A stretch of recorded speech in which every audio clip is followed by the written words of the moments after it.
Le Conseil des ministres s'est réuni ce mercredi 7 octobre 2020 sous la présidence de M. Patrice Talon, président de la République, chef de l'État, chef du gouvernement.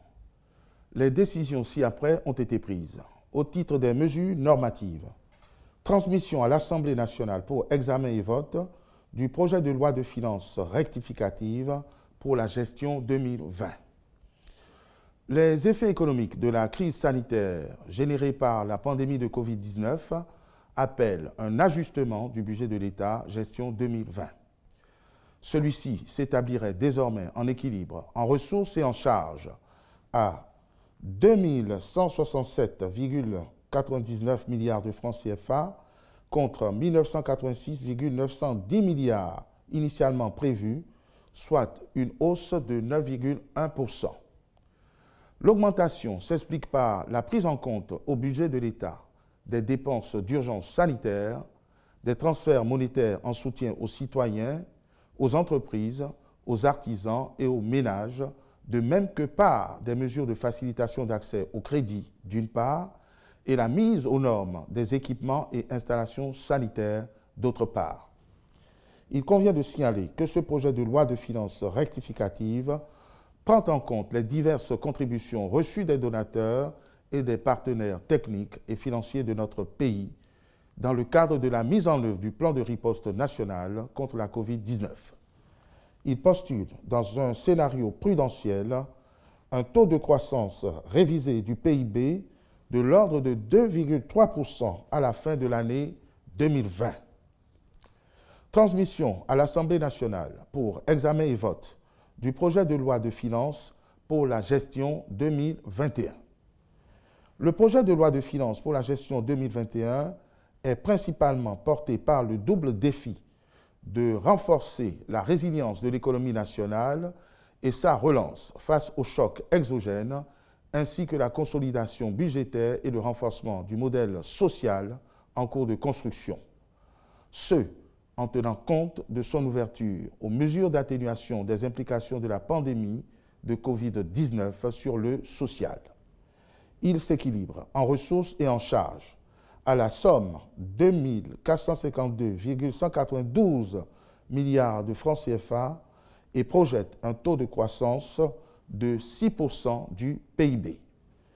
Au nombre des mesures incitatives y contenues, en dehors de celles purement sociales qui ont été reconduites, figure l'exonération des droits et taxes de douane et de la taxe sur la valeur ajoutée TVA sur les véhicules neufs à 4 roues importés, fabriqués ou vendus à l'état neuf et destinés à la mise en place de flottes de taxis dans les grandes villes. Les récipients pour gaz comprimé ou liquéfié en fonte, fer ou acier et les accessoires pour gaz domestique importés, fabriqués ou vendus au Bénin. Les autobus, autocars et minibus de toute catégorie, importés, fabriqués ou vendus à l'état neuf et destinés au transport en commun et sur les camions importés, fabriqués ou vendus à l'état neuf. Les motos électroniques et hybrides.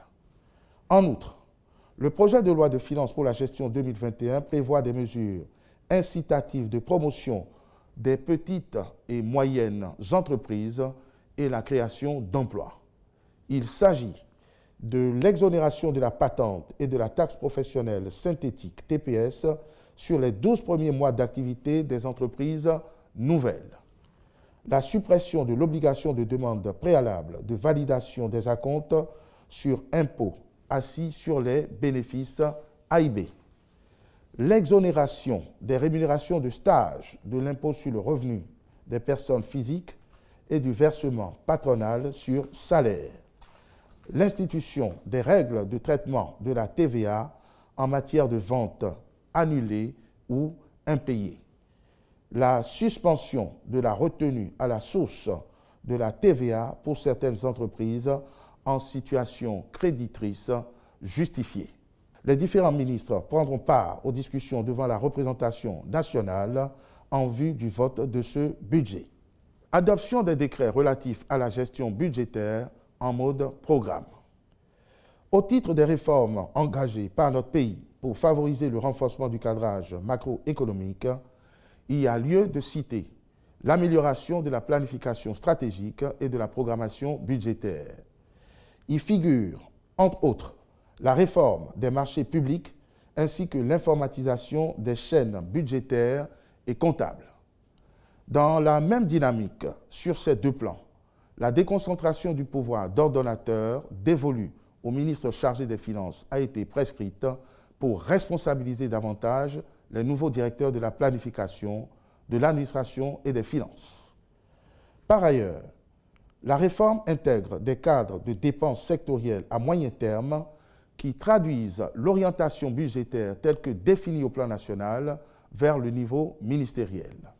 En somme, avec l'entrée en vigueur de la loi organique relative aux lois de finances, de nouveaux acteurs sont impliqués dans la gestion budgétaire.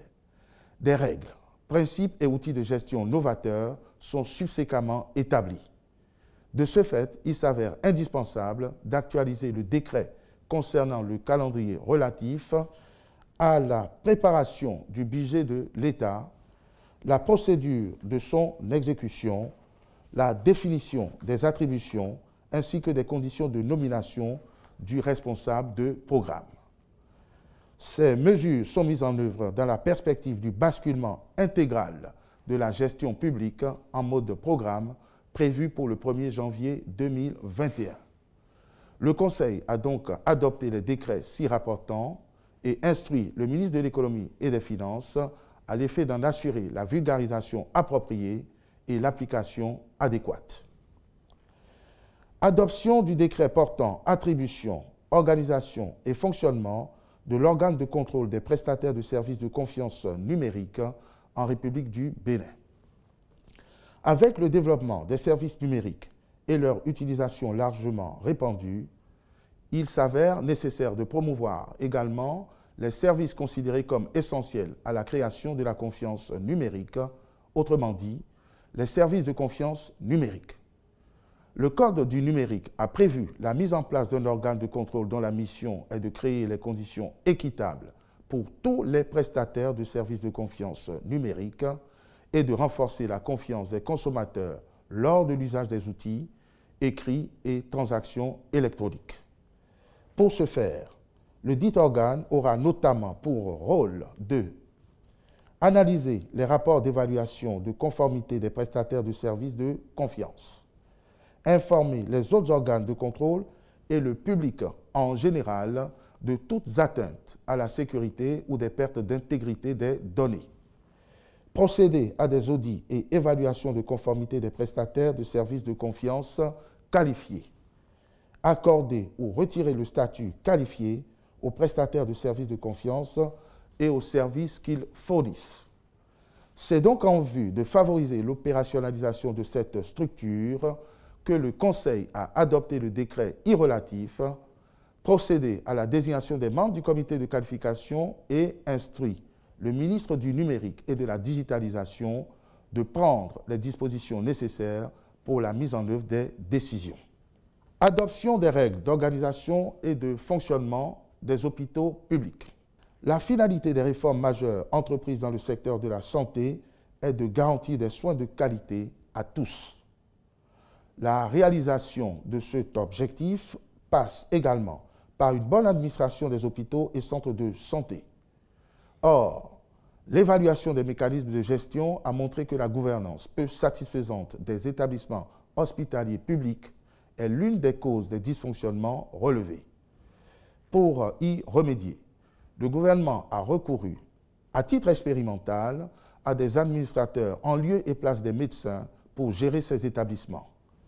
Mais au bout d'un an, force est de constater que les résultats escomptés ne sont pas obtenus, notamment en matière de leadership, pour imprimer une organisation efficiente au niveau des hôpitaux et plus particulièrement en ce qui concerne les services techniques.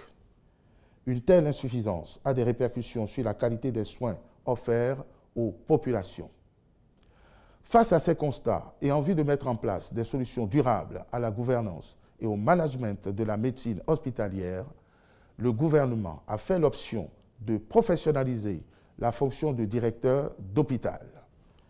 Pour ce faire, un programme spécial sera mis en place dédié à la création d'un corps de gestionnaires d'hôpitaux, la sélection et la formation de médecins motivés et ayant une ambitieuse vision de développement de l'hôpital au Bénin, la modernisation des méthodes et techniques de travail visant à accroître la performance des hôpitaux. Conséquemment, l'organigramme des hôpitaux sera revu pour avoir une équipe de gouvernance composée comme suit. Un médecin directeur de l'hôpital doté des pleins pouvoirs, un directeur de l'administration et des finances, une personne responsable des marchés publics, un président de la commission médicale d'établissement, un directeur, chef de service des équipements et de la maintenance, un pharmacien responsable et un président de la commission hygiène, sécurité et santé au travail. Les performances de ces acteurs seront évaluées chaque année et en cas d'insuffisance avérée, ils subiront les sanctions qui s'imposent. Le Conseil a donc adopté ce décret dont la mise en œuvre permettra d'instaurer une nouvelle dynamique dans la gouvernance des hôpitaux publics. Au titre des autres mesures normatives, le Conseil a adopté les décrets approbation des statuts modifiés de l'Agence béninoise de régulation pharmaceutique, création et approbation des statuts de l'École des métiers du numérique, échelonnement indiciaire dans les grades des corps des personnels de la police républicaine, modalités de reclassement des personnels dans les corps et grades de la police républicaine. Au titre des communications, modalités de mise sur le marché de décodeurs numériques et accessoires de réception de la TNT en République du Bénin.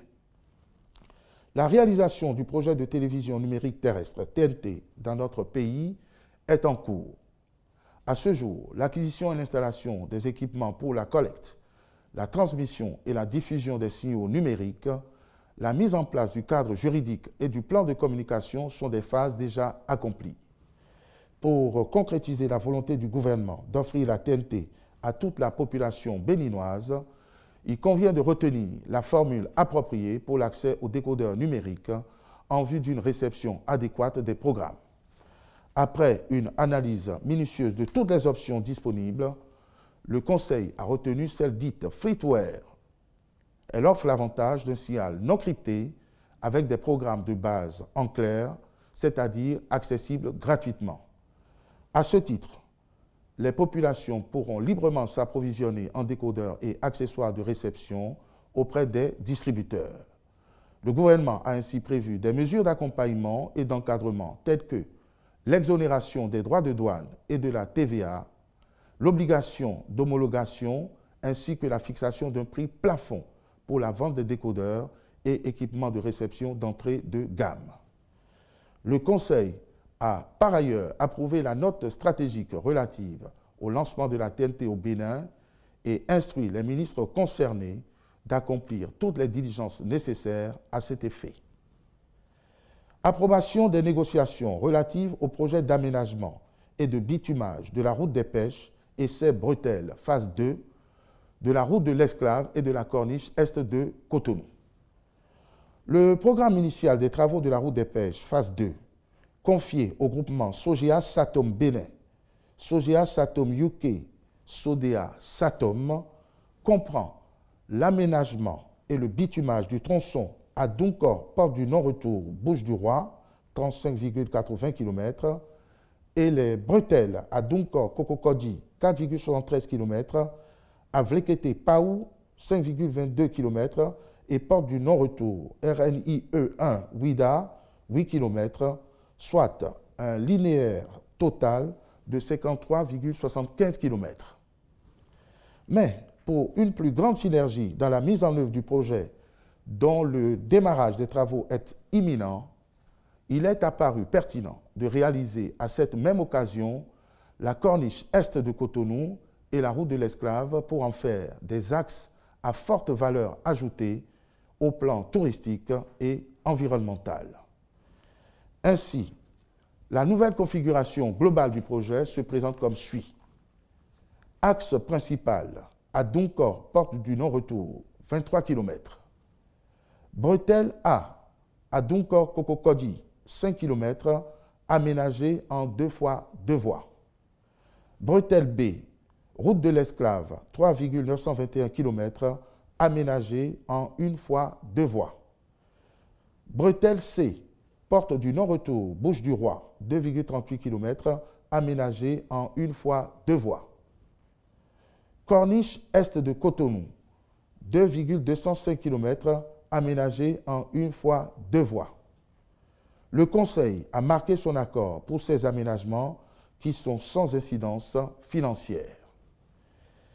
Contractualisation pour la fourniture et l'installation de générateurs de dialyse, d'appareils d'hémofiltration et d'unités de traitement d'eau au profit de certains hôpitaux.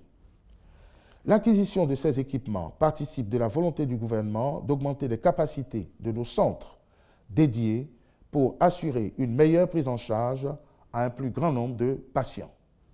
Il s'agit, en l'espèce de 25 générateurs de dialyse et un appareil d'hémofiltration au profit du CNHU HKM, 16 générateurs de dialyse et un appareil d'hémofiltration au profit du CHUD Ouémé Plateau, 8 générateurs de dialyse au profit du CHD Zou Colline, 8 générateurs de dialyse et un appareil d'hémofiltration au profit du CHUD Borgou Alibori, 4 unités de traitement et de distribution d'eau à raison d'une au profit de chacun de ces centres hospitaliers.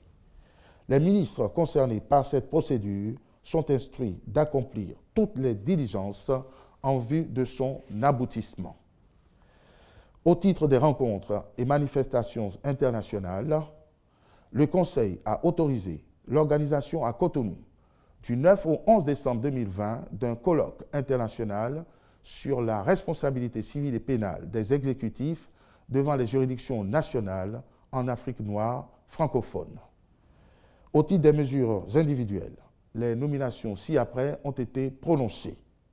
Au ministère des Affaires étrangères et de la coopération, ambassadeur extraordinaire et plénipotentiaire du Bénin près la République de Cuba, M. Boniface Villon. Au ministère des Affaires sociales et de la microfinance, directeur adjoint de cabinet, M. Yessoufou A. Yolou Bamissor. Directeur de la programmation et de la prospective, M. Boni Moïse Ilaye. Je vous remercie.